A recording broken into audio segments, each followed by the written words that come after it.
Hello, YouTube. Welcome to another edition of the Connect Show. I am your host, Prof Sales, and this is Connect, where we meet new resellers, people that maybe you haven't seen before or heard from in the reselling community, and give you a chance to pick their brain, learn a little bit about them, and maybe make a new connection with somebody who is in the same boat maybe that you're in.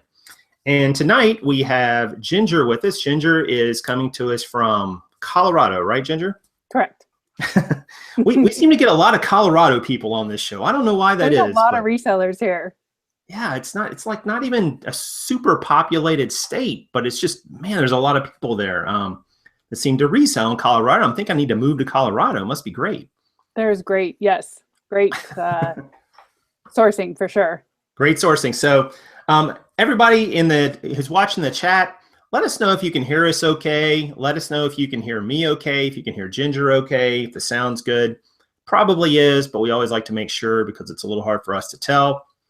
And we're going to be talking about a lot of things tonight because Ginger has two different experiences here that I think we can all learn from. She has a retail store, a thrift store experience, and then she has an eBay store experience as well. So we're going to get into that, but first of all, let's meet Ginger and give her a chance to tell you guys a little bit about herself and her background and how she got into this reselling game. So Ginger, take it away. Yes, hi. I'm from Denver, Colorado, and I opened a boutique. But before that, I was a sales rep for Nabisco, and I wanted to do something on my own. I've always wanted to be my own boss, and I had an opportunity to run a territory, a Little Debbie distributing warehouse territory, where I was the boss. It was me, only me. I took care of everything, the ordering, the packing my truck, delivering to the stores, and it was all me. So it was Nabisco. So how did you just not eat all of the stuff that you were supposed to deliver? Because you get sick of it. Oh, okay, fair enough. But so I went, and then went to Little Debbie, and I was with them 4 months. I absolutely hated it. Everything about it, I just thought it was going to be something different, and I could not do it anymore. And so I quit. I gave it my all, but you know, when you're coming home miserable, it's not any fun. Right. So I gave my 2 weeks and I quit in August of 2015. And I didn't have a backup. I could have gone back to Nabisco, but I decided I didn't want to do that. I was out of the grocery industry. What can I do? And after I've had this dream of owning my own shop, my own boutique for 20 years. And I thought we could do this. Had you worked in a shop before? Had you had experience, or this was just a dream, or what? I had never worked in a shop. Okay. It was a dream. I think if I would have worked in a consignment store, I probably wouldn't have had this dream, but it was my dream. It was, I wanted to sell clothing. I wanted to sell home decor. I wanted to support the local artists. And this was prior eBay, Etsy, Instagram, all those platforms of selling your jewelry or your your art online. But that was when the dream started. Right. So I talked it over with my husband, and we were in a situation where we could open a store. So we started doing research and started planning and going to classes. And what sort of classes did you go to? Now, this was in preparation for opening a retail outlet. What sort of classes did you take? What sort of subjects? Well, it was one class that was 6 weeks long. It was the Jefferson County in Denver. It was a city class on opening a small business. Okay. And they had, lawyers and web designers and all these people that you would need to know and contact when opening a store. Got it. And what to expect, and mentors, and, building your business plan, and helping you with that. So it was a helpful class. So you weren't jumping in totally cold here. You went and got some information, some advice. Absolutely. Okay. Yeah, I didn't jump in cold. I did research. I actually sold on eBay a little bit just to test the market. Right. And because I didn't have an account or a store, the fees were just outrageous. I was like, oh my gosh, this is so expensive. And so I sold, maybe 10 items. I'm like, I can't, this is not for me. And this was in So October. You were done with eBay after selling 10 items. I was. I was like, no one's coming in. I didn't know what I know now. But right. So you're all into the retail store. I was like, this is it. I'm going to follow my dream. I'm going to do it. I know there's risk. We're going to make this happen. And we got a place. In January, we signed the lease. And in March, actually March 5th, coming up on a year, is when we opened the store. Now, how can you give us some more details about the place? Like how big was it? Was it difficult to get, fixtures and things like that? What was that process like? So we wanted a space that was around 1,600 square feet. Okay. We weren't finding that in the area that we wanted to be in. I wanted to be close to home. I mean, if you're going to do this, if you're going to have your own business, you're going to go in, you want what you want. You want to be close to home. You want to have these things. So we looked at several different places. One actually fell through because they needed it for a restaurant, whatever. So we ended up with a 2,600 square foot location. So quite a bit larger than 1,600. Quite a bit, yes. And we thought, well, we could use some of it for just storage and have it very open and spacious. Because I've been into other consignment stores where it's all crammed in. It felt really chaotic. And so my plan was to have it spacious and easy to move around, and just shopper friendly. What part of can you describe for us, like maybe what the area was like? Because obviously if you're getting a store, you're going to depend somewhat on foot traffic. Yep. Was this like in a strip mall? Was this a one-off store by itself? Was it in a row of buildings or what? So it was in a strip mall.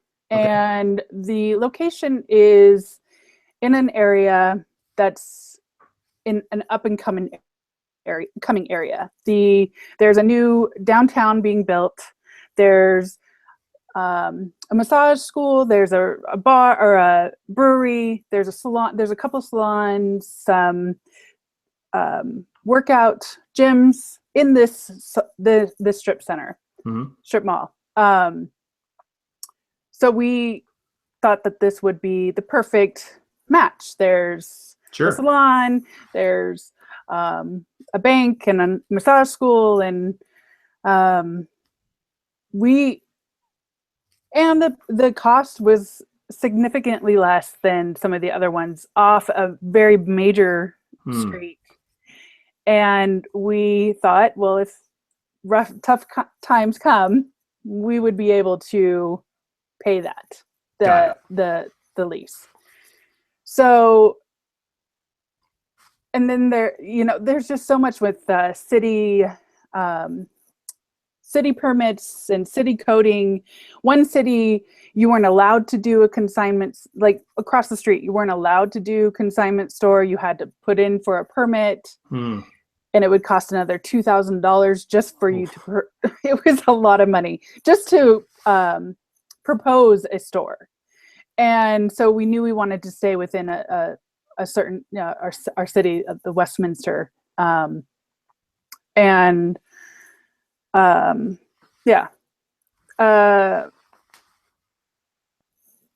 What, I'm sorry, what was the? So you've gotten your location. You took about 2 months to get it set up. And then you opened, I think you said, was it in March? March, yes. Okay. And so bang, you're open, there you are. Now what happens? So, March was really good. We did a bunch of advertising. We spent $1,000 on 1,000 flyers. We got a pretty good 20 people from that, which was actually really good. Right. They expect 1%. We got 2. Right. You got 2. Sure.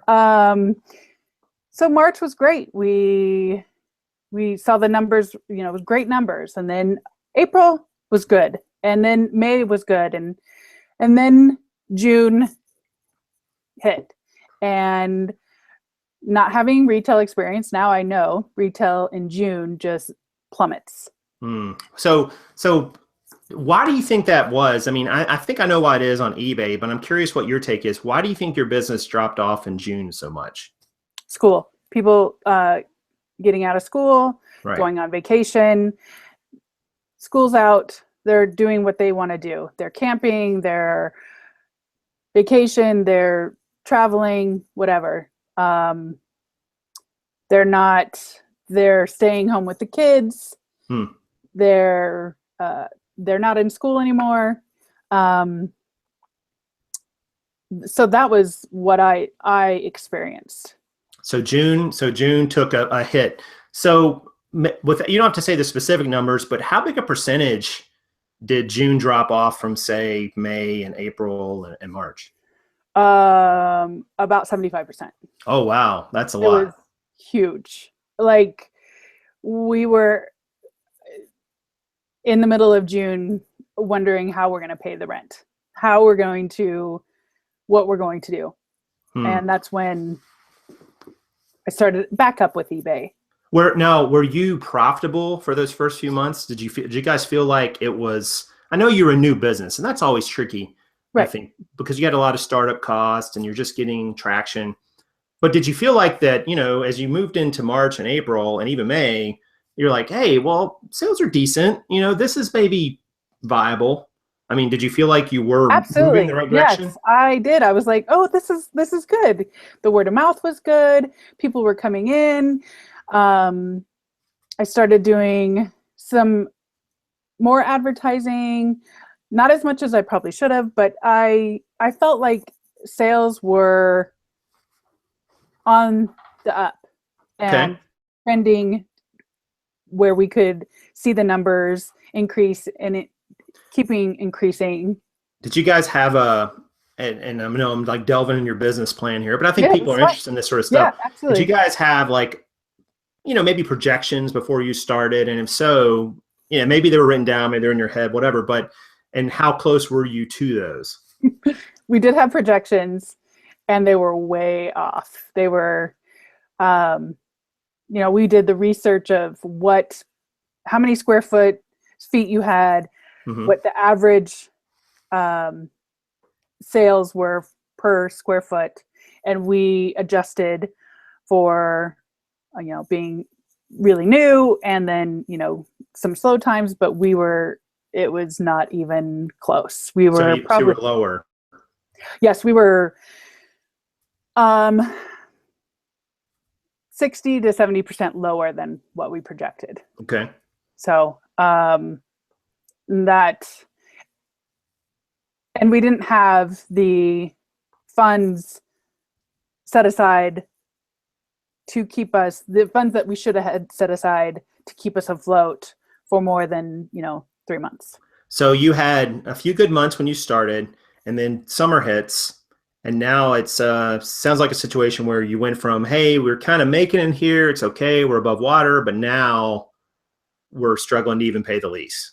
Correct. Yes, in June, and that's when I didn't know how we were going to do it. We didn't have money to put into advertising, more advertising. And the return on our money that we could afford would not be a good return. If I spend $100 and I get $10 in return, that's not profitable. So let me ask you this. I'm sorry to keep interrupting, but I'm interested because running a retail store, I dealt with some of these same issues. So in terms of how your store was struggling, because I think this is applicable to eBay in some ways, identifying the cause of it. So I would imagine, I'm guessing you guys thought about, well, do we have enough foot traffic coming in the door? That's probably one component. And then if you do have enough foot traffic, is the average purchase enough, and for items that are profitable enough to, hit our projections and our targets? So when you guys started struggling, or even maybe before that, because you were below your projections, even when you were doing better, it sounds like, what was it that was giving you the most trouble, you think? Was it a matter of foot traffic, enough people come to the door? Was it pricing? Was it profitability? Or what? It was foot traffic, not enough foot traffic. My thought was, we advertise, we open the store, we open the door, we did some advertising, people are going to shop. Right. People are coming in. In research that I did, consignment stores, resale stores, thrift stores are a destination shop. Sure. And so if people search for that, they're going to come in. Right. But you have to tell them you're there. You have to constantly tell them that you are there. And it takes 6 months to change someone's habit. And we didn't have that 6 months. So the average sale was okay, but it wasn't enough. I mean, it was what we had projected. The average sale was what was enough projected. Of them. Yeah, but it wasn't the volume that we thought, or the foot traffic. Do you think if you guys had opened, and I'm just, playing devil's advocate here, Absolutely. If you guys had opened in, say, like September, for instance, if it had worked out that way, could you have weathered, because you would have had the run up into Christmas when people were in that buying mode, and I'm sure consignment stores probably do a little better in Christmas, I would imagine. Most stores retail. They actually don't. Oh, really? They do worse? Yes. Oh, man. So when's the best time to open a consignment store? This is like January, February, no good. Yeah. September, you're going to hit Christmas, it's going to suck. I mean, is there a good time, or what's? It would be July, August, getting ready for back to school. Yep. Okay. Back to school, and some holiday, but a lot of people, they don't want, for Christmas gifts, they don't want used clothing. So the best time would have been in August. That would have been an ideal. Yes. Okay. So you guys get into June, your numbers are not meeting your projections, you're really struggling. What's the progression from June to July to August? What happens over those 90 days? Well, in June, that's when I discovered I needed to do, my husband was like, you need to do eBay again. And so, because I needed to make money, and I couldn't make the people come in, and I needed money quick. And I had done that little stint before with eBay. And so I researched. I found you, and I found Nicole State, and I researched everything there was about eBay. And this is the story of how I got turned around to eBay. I had a jacket in my store. It was a White House black market pink jacket, moto jacket, size 00. It was on sale for $5. Been in my store for 3 months, and I was going to donate it. And I decided, because you have to constantly keep your inventory fresh. Right. And if you have regulars that come in and see the same thing over and over, they get discouraged. So I was like, well, let me just see what it goes for on eBay. I looked it up and comps were $60 sold. And so I was like, okay, well, I'm going to try it. And I put it up. I took pictures. I didn't have the best lighting because my lighting was awful, shadows. But I put it up for $45. It sold within 2 days. And this is a jacket that had been there sitting 3 months. Wow. And there's your traffic. And I was like, it was just online traffic you needed. It was online traffic, yes. Right. And so that's when I started to change. I was doing eBay on the side, going through, picking items out that I thought would do better on eBay than in my store, and was able to keep us afloat, and make rent. And it was quick. I mean, in June, I was listing so much. I mean, it was insane. I had a $400 day one day, and I hadn't been selling at all. Right. Right. So you were listing. So were you listing what people were bringing in to the store for consignment as well, or you already had?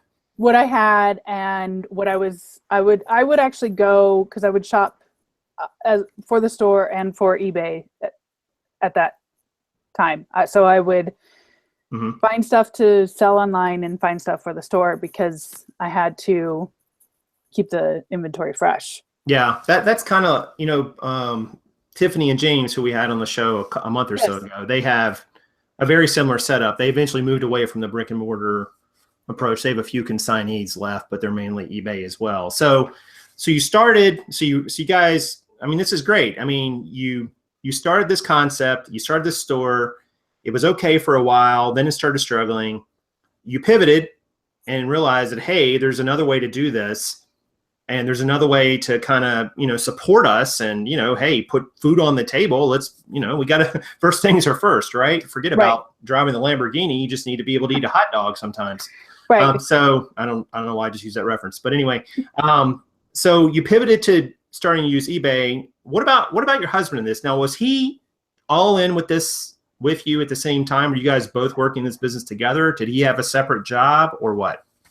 He was with me, but he has his own job. He is a independent contractor himself. So, yes, but we did this together. I mean, it was it was together on the business. Right. So I think it would have, if I had a partner, it would have been different, because to split some of the costs and some of the responsibility, and the even advertising, like going and distributing flyers to the local to the neighbors.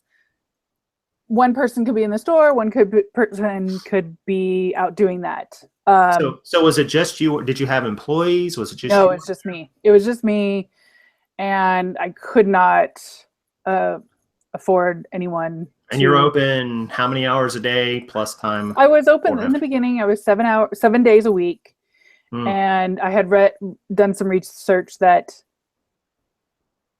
the more hours you're open, the higher return. If you're open, the higher return. I mean, it makes sense. But at a certain point, I was, I would be in on a Sunday and no one would come in, and it's not just that it's not wasting my time, but no one's coming in. I have to pay for the lights that I turn on, the air conditioning, because just in case they come in, if you can't have it hot. I mean, it was in summer, everything, all those little things that you can research and they can tell you, but you don't actually know until you're doing it. Right. That electricity, air conditioning, all that stuff. Yeah, 2,600 square feet. I mean, you think about if that was a house. Yes. That would be a decent size utility bill for a house that size. Correct. So, yes. So you're into June and July. You've started selling some stuff on eBay. So take us through this evolution with the store and what happens next. So I just got into a routine of doing eBay and the store, and I would ship in the morning, go sourcing in the morning, and then open the store. And then during the day, I would draft and take photos as much as I could if there wasn't a customer in, and which was often. It could be often. They don't tell you in the beginning, and that's one thing too. They don't tell you that there'll be days where nobody comes in. So how many customers did you say you had on an average week in the summer? Oh, average week, maybe 20. Wow. Yeah. So that's obviously, unless they're spending tremendous money. Yeah. Yeah. So, yeah. And so then we started doing that, and we were doing, it was good. We were able to make rent. We were able to not really make a profit, but just keep it afloat and keep getting new inventory, do a little bit of advertising on Facebook and Yelp, and not to what we would have liked to do, but that's, yeah. And then back to school time came, and that was decent. So business picked up a little. It picked up a little. Things were picking up. It was staying steady, and there would be some spikes in sale, in month sales with whatever program or sale I had going on in the store. And then December hit, and we blew a fuse and none of the lights would come on. And basically we had it fixed and realized I could not afford to heat the place, because it was like a really cold snap, and it was 40 degrees in the store, and I had the heat on for forever, and I couldn't get it warm. Wow. And we had to shut it. Because we could not. It was so the store was literally too cold. It was too cold. I mean, you don't think about these things when you open a business, but that's real. It's real. And I mean, the heat was on for 3 hours, and it was only 57 degrees in there. Oh. And I couldn't, if that's what the whole month was going to be, I would not have been able to afford the heat. And the landlord wasn't responsible, or? No, we are totally responsible for everything on the inside. Oh, geez. Yeah. And, we had talked about it prior, because, we kind of saw what was coming. I think we started talking, well, what should we do? Should we shut down? And we just made the best decision that we knew at that time, and we shut it down to pursue eBay more. I didn't really go full-time eBay until December. Right. So you basically were right near the end of, did you sign a 1-year lease, I'm assuming? No, unfortunately. So we are still longer. Okay. Yeah, we're in a 3-year lease. We are in, we've asked for them to, if we can get out of it. Unfortunately, we cannot. So we either have to, we did put the business up for sale. So it is up for sale.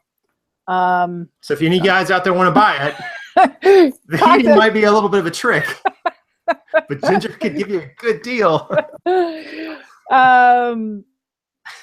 Right. And we put it up for sale because we panicked in June, because it was that bad. So we put it up in June, or sublease it. And so we're working on that right now. But, So you would be willing to sell the retail store piece of it and just go off on eBay on your own? Yep. Okay. All right. Well, I think that's a good place to stop for a moment, guys. We've got 116 people watching, so thank you very much for that. Hope you guys are enjoying hearing Ginger's story as much as I'm sure she's glad to tell it. She's like, she emailed me saying, hey, if you want to hear a story about somebody failed in a retail store and now doing eBay, I'd love to be on your show. And I'm like, that sounds pretty interesting, actually. I don't know if you're going to want to tell it, but okay. Please smash that like button. Karen's not here to give us her best Mae West or pirate voice. She is upstairs trying to feel better, I promise you. And then she's got the same stuff I had. Let us know we're doing a good job, and let Ginger know too that she's doing an awesome job sharing all this. So well, we've probably had a few questions too. We'll try to catch a couple of those. Let's see. Somebody asked, where do you live? At Colorado, right? Near, yeah, was it near Denver? Denver? Okay. It's actually in Westminster, but Denver suburbs. Okay. So obviously in the wintertime, kind of chilly. Correct. Yeah. So this winter, not so much, but yeah, I mean, but in overall, I've been to Colorado Springs a couple years ago. It was beautiful. I don't know if I'd want to be there in the winter or not, though. Maybe, but I don't know. But man, that altitude is something. It'll get you. Oh yes. All right. So, man, what an interesting story, because here you went in. It's interesting to me because you went in with this one vision about what you were going to do, and you realized pretty quickly, I think. I mean, there's people who would have sunk money into this forever, you know, just thinking, oh, one day, 20 years from now, you know, and but you had to pivot. You had to pivot pretty quickly, and so now you have the business up for sale. I guess you probably hamstrung a little here because you probably don't have great financials you can show someone. So you're really looking for somebody, I guess, who maybe will take opportunity on just the space more than anything else. Is that correct? Or yes. Yeah, we know that in 3 years, this place is going to be a gold mine. Mm-hmm. Just of the location, what's going on. They're literally building a new downtown across the street. And it is, you know, where it's going to be businesses on below and residential above, and a big downtown area. And we know it will be a good spot, just not right now. It's not right now. And I think if we had money to advertise, more money, it could flourish, but we just don't have that money. Sure. So, and that takes time to build a customer clientele and people coming back, and you know, that can take a year or two to really get that oriented. A couple questions came in here, and we'll get more into some of these because we'll talk about what you guys are doing now. Krillin had mentioned sometimes a lease has a good guy clause where they'll let you out. I don't know if that was an option in your case or not. If you're current on rent and so on, sometimes they'll let you out. I don't know anything about that, so it depends on the state, and we've talked to them. They won't let us out, but they will lease it out to somebody who's interested. So they'll sublet it. Okay. Yes. Well, that's reason. I mean, that's you know, somewhat of a compromise. Let's see. There's another question. Resale Junkie talks about, are you just in your home now? But we'll get that in a moment because I think that'll be the next topic here. And can you sublet? Okay. All right. So actually, 01 Wolf, if I said that right, asked, are you doing eBay by yourself? So you're out of the space somewhat. It looks like you're there in your home, I would assume. And I'm guessing unless you just have a really strange closet structure in your house, that's probably stuff for sale on eBay behind you. Correct. So you're doing eBay out of your home now. What are you selling? How big a store do you have? What can you tell us about that? So I sell mostly women's clothing and shoes. About 95% women's, 5% men's. I'd like to get more into men's clothing. I think there's a lot of men. There's a lot of people selling men's clothes, but I still think that it's an untapped market, and especially just in my area. Right. I have a premium store. I felt like that would benefit me the most. So premium stores, the 1,000 listings a month, Correct. no insertion fees. Of course, you can run sales. Right. And that was the reason why I wanted to run sales. I wanted to have more data so I can know how to increase it. More listings and the insertion fees, although those add up. Sure. Oh, sure. And it just felt like that money was well spent. I did obviously I did the basic for a while. And I also think that, and I don't know how the algorithms work with eBay, nobody does, but I thought if you're paying more, they're going to promote you a little more. So could be, sure. I have about 600 items in my store right now. And I try to list, list daily, every day, 40 items at least. I've tried. 40 items a day. That's really good. Are you working 7 days a week? That's Absolutely. Awesome if you are. I do. Oh, yes. Wow. So you're putting out 1,200 items a month. That's the goal. I mean, I just moved everything into my basement. So I had it all in different areas in my house, and it was just taking so much time. I didn't have my inventory organized in the way that I would like to have it organized. And so it's actually been like the last 3 weeks that I have it all in. I just moved everything into the basement, and that's when I started getting to those numbers. So it's just recently. So I'm going to guess with 600 listings and listing that much per month, you must be rolling through some transactions. Yes. A week? How many a week? Turning a lot of, I would guess you're turning a lot of transactions. And I am, but I'm also not. So I think I'm I like, am, but I'm not. Some days are really good, and some days which is right. The eBay business. But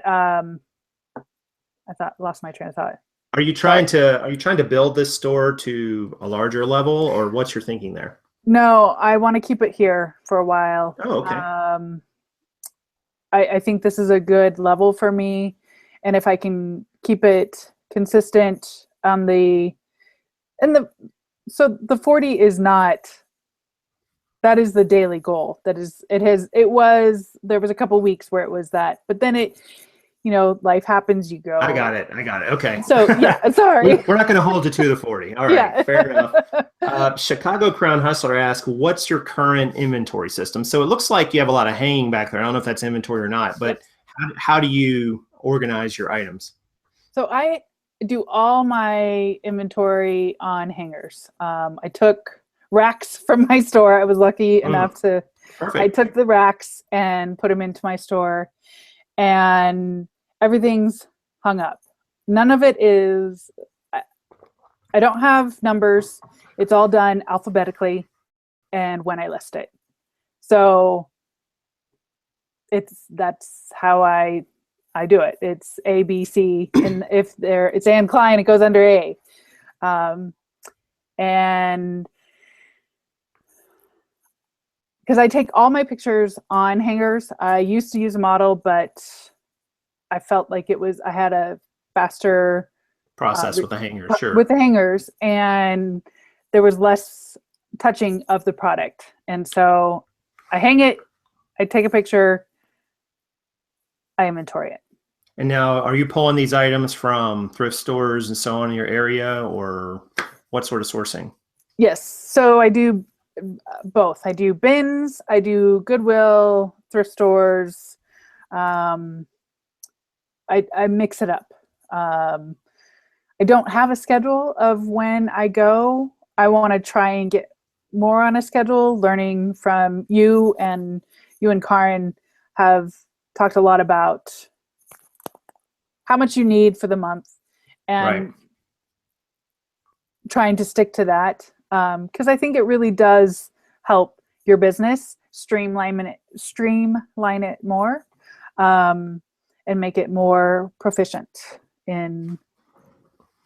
Yeah, I mean, because it's easy to get caught up in an arbitrary number and say, I'm going to list, because I went that route for a while. I said, oh, we're going to list 30 a day. And then I started realizing, I'm like, you know, that means I got to get 900 items a month.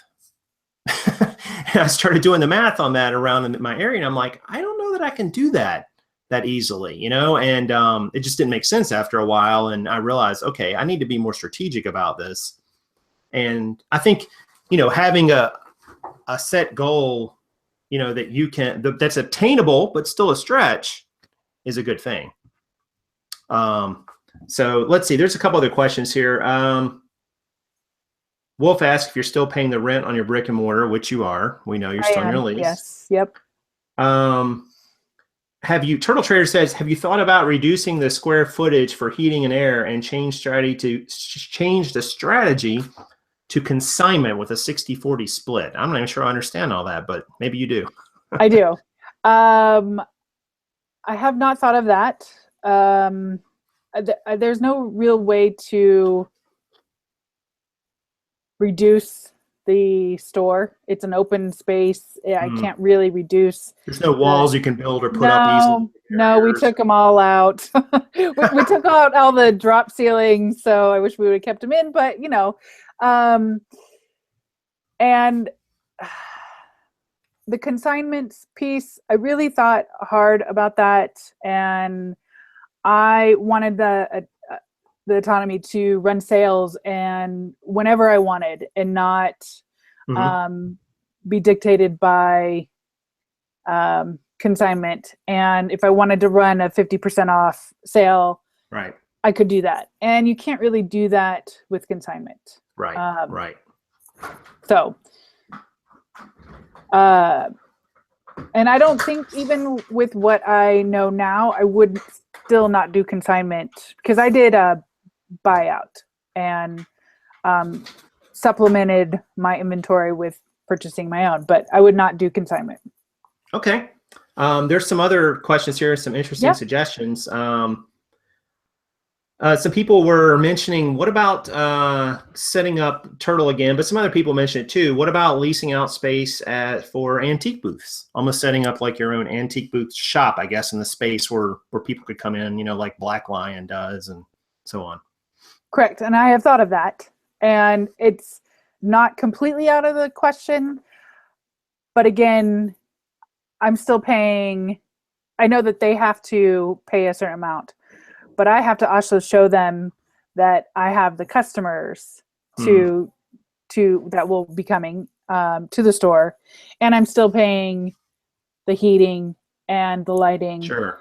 And even though they're paying for some of it, at this time we cannot do it because I have thought about that, and it's not out of the question, or out of the mix yet, because we still are in the lease. Yeah, and I know too that with like a 2,600 square foot space, and that wouldn't all be usable, every single inch of it, for people with booths. Even if you split it up, as somebody was saying, 10 by 10 areas, that's 100 square feet, 26 of them.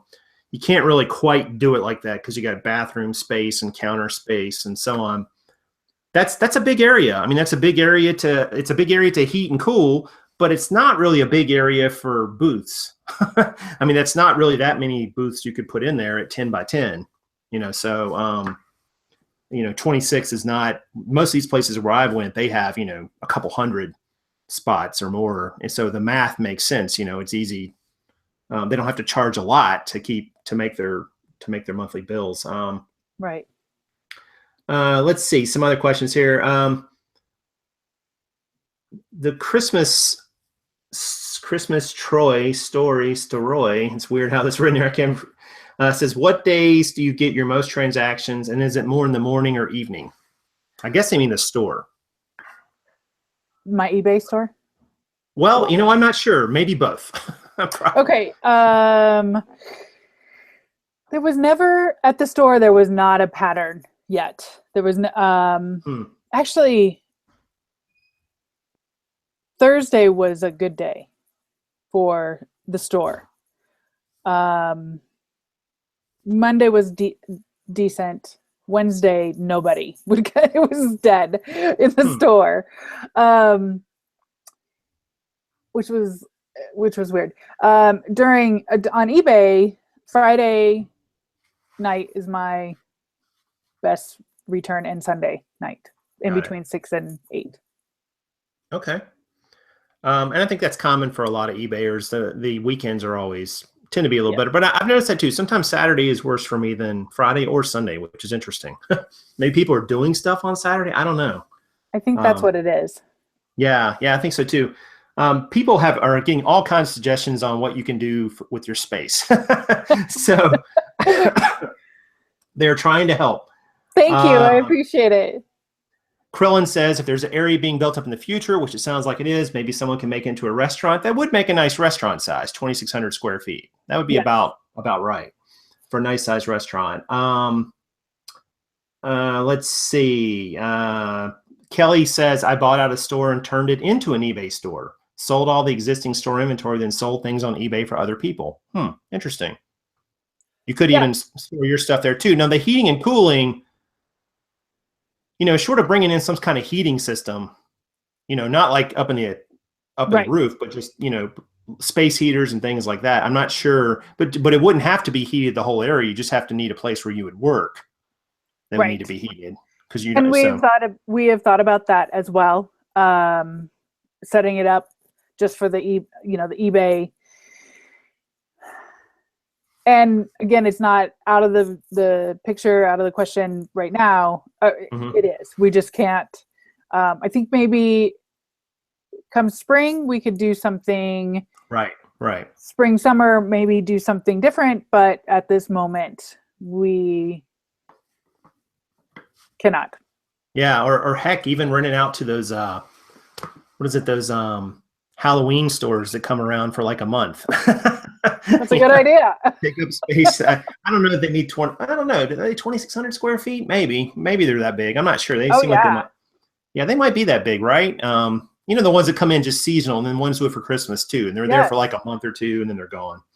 I think there's companies that do that. I don't think it's just individuals, but you see them doing that in the mall. They'll come in and get like a 2-month lease, and then they're gone. Let's see. There were some other questions here. Some of these questions are funny.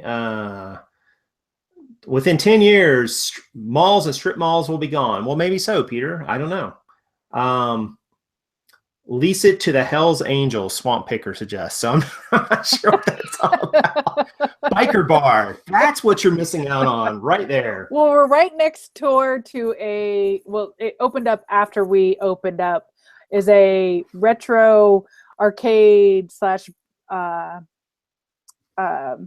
bar, and that opened right next door, and mostly attracting younger men. If I had money, I would, try and revamp it to get, the men, but they don't like to shop as much as women do. So, I've even reached out to people in the community that you want to own this, sublease this space, but I mean, there's got to be, or even thinking about, I think you're on the right track there. Like, I like what you're thinking, that if you could open something, and maybe it's not the whole space, maybe there is a way to block off part of it. And I know it's a money and it's a timing issue, which it always is, but maybe a way that you could open something that's a companion business to something else that's in that strip center that's really popular, or that would make sense.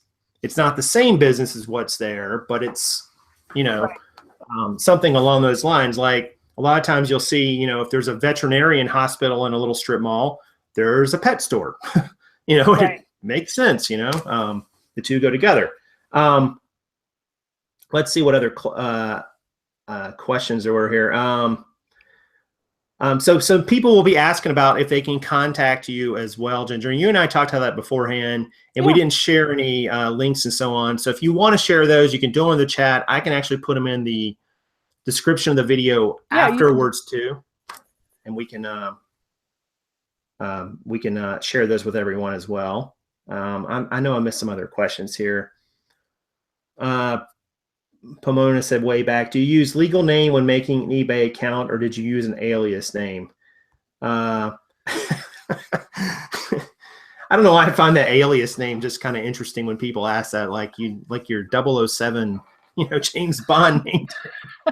I used a different name than my business just in case I sold the business. I didn't want to be have it connected.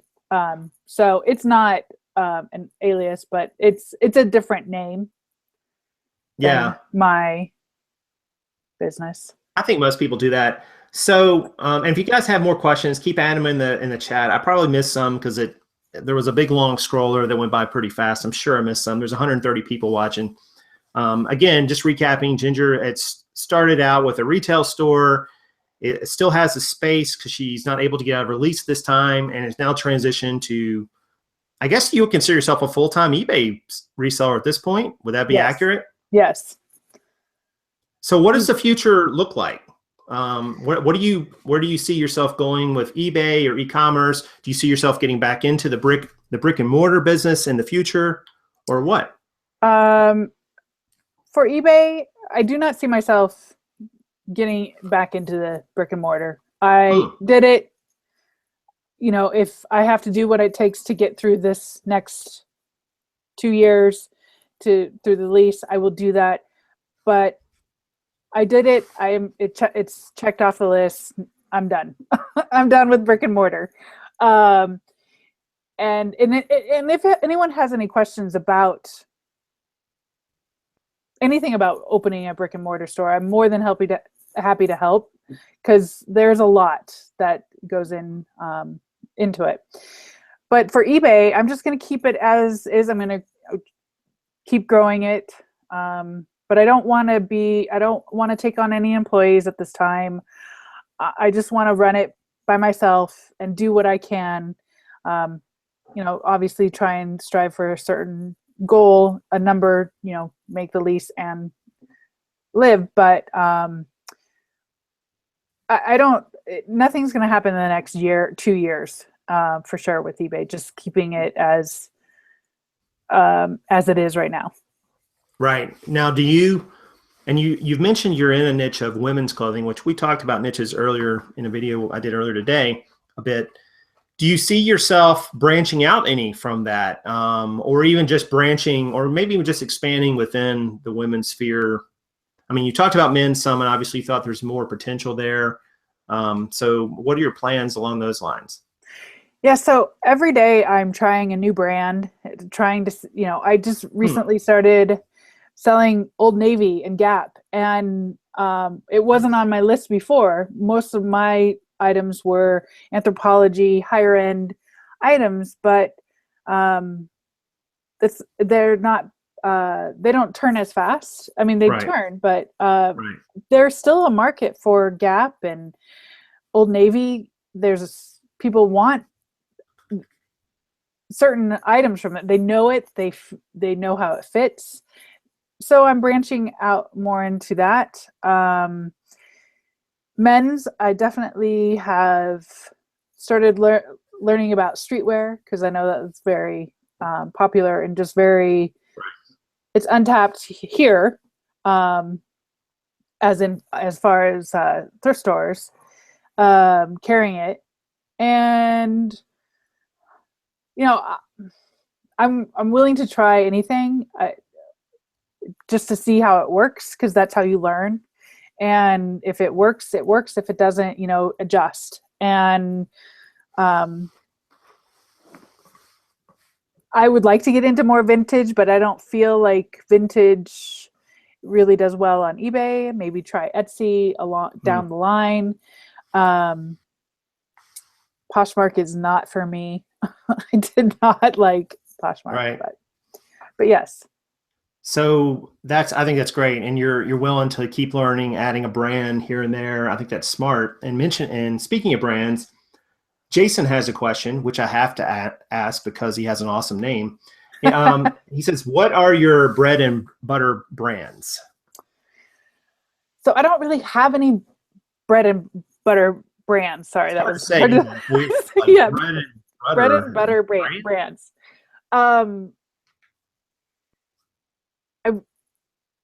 I guess a Lucky brand would be bread and butter for me. Love Lucky. I'm wearing Luckies right now.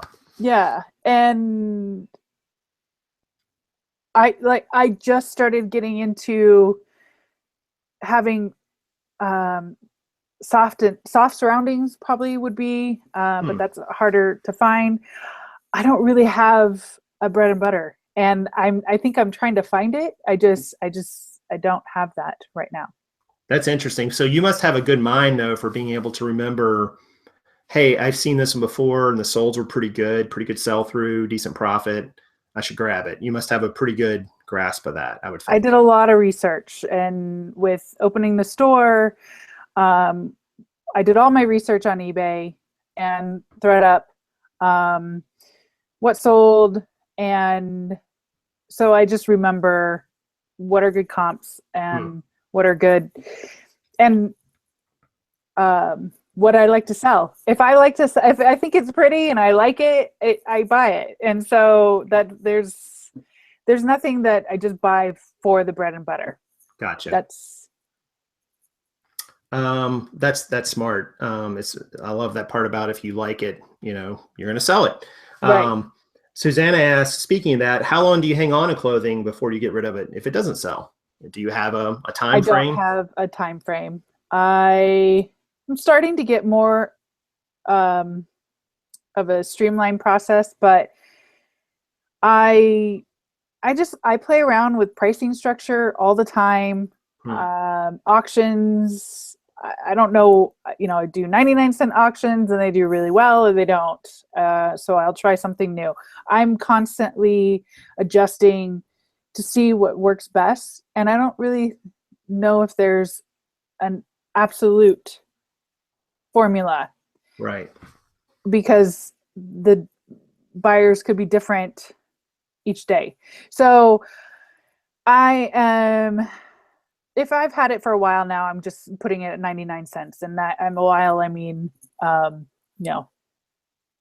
months, because I do have stuff that I've had that long because just learning, but 99-cent auction just to get rid of it. But right. As I move forward, I'm trying to establish more of a system. Are you using more buy it nows in general, or do you start things at auction or good to cancels, 30 days, 10 days, 7, what? Right now I do buy it nows with best offer. I just discovered best offer and I really like it. It's great. I love it too. It is. I had no idea. Cause sometimes you don't know the value, and I know some people will undervalue, but if you see the consistent like best offer, you kind of you get a grasp of what sometimes you get that special best offer for more than you had it listed. I haven't had that one. It's happened to me once. That's crazy. I did have one today or yesterday that was I countered and they came back at a higher or the lower and retracted and came back higher than I did. So that was the first one. But I'm trying to start doing 10 auctions a day. I just started doing that. And I sometimes I just fly by the seat of my pants and I just do what I feel is right. I don't necessarily, and I'm trying to be more organized, but that's just how I roll. That's just how I do it and how I learn and try different things and what works best for me. So. Well, that's awesome. And I think, you have to find your sweet spot with all this, what makes sense to you and fits your model, but also, ties in with what you can find in your area. And I think that's great. Well, listen, everyone, we're right at the top of the hour. I like to keep to the hour and respect my guest time. I want to thank everybody for coming on tonight. We had about 35 people in here at one point, I think. And that's a great turnout. And Ginger gave some awesome information. I want to thank you for that, Ginger, sharing your story with us. If you didn't watch this video and you're just now coming in, after it loads, watch the beginning because she talks about her transition from, starting a brick and mortar store to eBay to where she's at with that now. And did you have some ways, Ginger, that people could get a hold of you, or did you want me to add those later in the you can info? I can do both. Yeah. Well, Instagram is at goodbuy, BUY, love. So that's GOODBUYLOVE. Mm-hmm. Okay, so I'll type that in the chat as well. So in Instagram, she's at goodbye love. Oop, there we go. Any other ways, or you can email me if you have any questions at ginger@lovethisboutique. ginger@lovethisboutique, and I will put these in the show notes as well. LoveThisBoutique.com. Mm-hmm. Yes. And I'll put these in the show notes too, guys. You guys can get in touch with Ginger. And like I said, she contacted me out of the blue pretty much. So I'm sure if you guys have questions, she'll get to them the best she can. Unless she wakes up tomorrow with 500 emails in her inbox. And it's like, why did I go on that show again? But in all seriousness, guys, leave a question or comment to Ginger, if you will, if you don't mind. I try to ask everybody, come back to their videos and, just answer any questions they see to direct to them, because I can't answer it. And I hate answering for you. Hang out for a minute, if you will, Ginger. But I think that's going to wrap it up for the show tonight, guys. So I hope you enjoyed it. We'll be doing some more Connect shows, get some other people in the pipeline that we'll bring into you. Probably just some more single shows like this if we can. And we may have some more of the two guests as well in the future. We'll just see how it goes. All right, so that's going to do it for tonight. Hit the subscribe button after we're done, and we will catch you guys real soon. This is Prof Sales signing off.